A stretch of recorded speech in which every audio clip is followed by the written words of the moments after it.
Welcome back, guys. David with the Herald Group. We are continuing our journey with the aceable.com real estate education course. We've completed the first section, Introduction to Modern Real Estate, and this is the beginning of section 2, Real Property. In this section, we're going to be looking at land, real estate, and real property, personal property, and then the summary and the level 2 assessment. It's a shorter section than last time. We'll see how long this takes, but let's continue the journey. The key learning objectives for this section are compare the difference between real estate and personal property, identify a fixture and explain how it relates to a property, and be able to explain surface rights, subsurface rights, air rights, and littoral and riparian water rights. Level 2, Real Property. Welcome to Level 2. Okay, guys, we're done with Chapter 1 in Section 2 of the aceable.com real estate education course. We discussed things like land, real estate, and real property. So what does land mean? Land means dirt. However, it can also include the concept of anything above the dirt and anything below the dirt, all the way to the center of the earth. There's a lot of distinctions between those, and we'll get into that a little bit more here in a second. Real estate. Real estate is the land and any man-made improvements attached to it, including things like buildings, sewers, fences, things of that nature.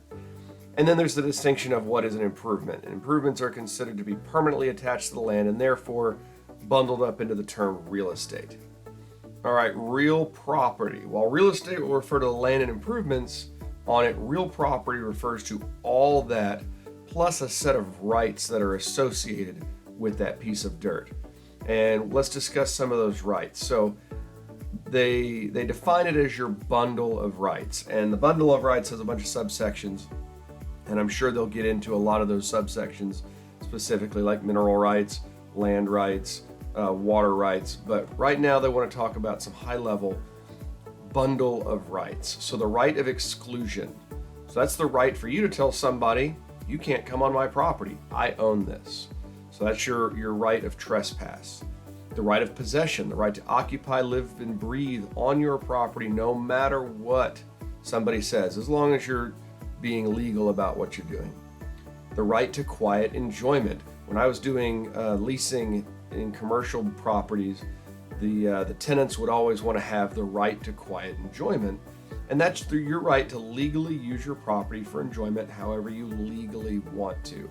Meaning, if you want to run a restaurant and I, as the landlord, the owner of your building, decide one afternoon that I just want to come sit on your patio outside of business hours or inside business hours, not for their purposes, they can say, hey, we're not being allowed to quietly enjoy my property, you're bothering us.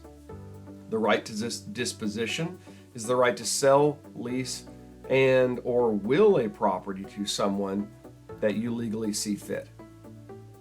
Okay, so you've got your bundle of rights, and that kind of is an overarching term of what your rights to your property are. But let's talk about the property's rights itself. So you've got 4 major categories. You've got surface rights. And surface rights are the right and interest with respect to the surface of the earth, including natural elements, structures, and anything else attached to your land.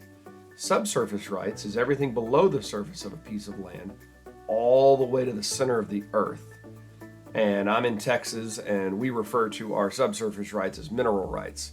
So depending on the property you're purchasing, it may come with ownership of those subsurface or mineral rights.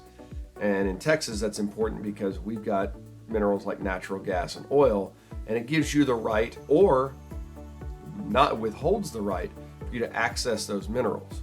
And interestingly enough, if you own the surface but not the minerals, then the owner of those minerals has what's called an easement to access your property to mine those minerals, but they have to do it in very specific ways without disturbing the land too much.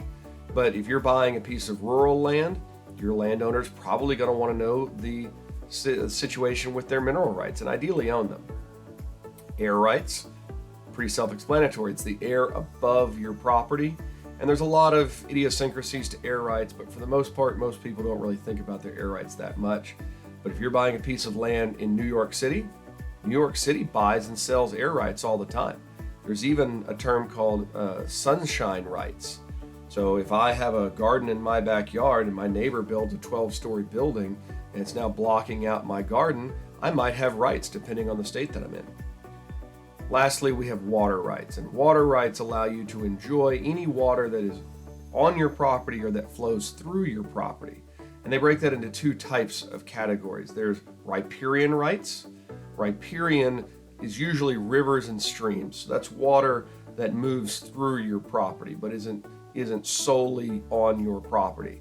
And usually what that allows you to do is to enjoy that water, but you don't own the water. It is merely passing through your property.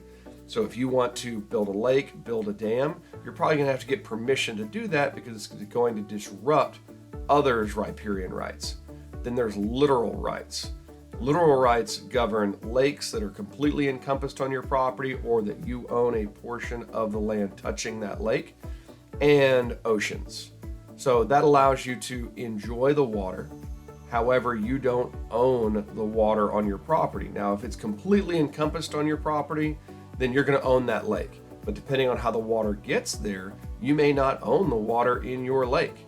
So if you're looking at a piece of property that has water or adjoins water, make sure that you are very, very confident the ownership rights that your buyer or seller can transfer.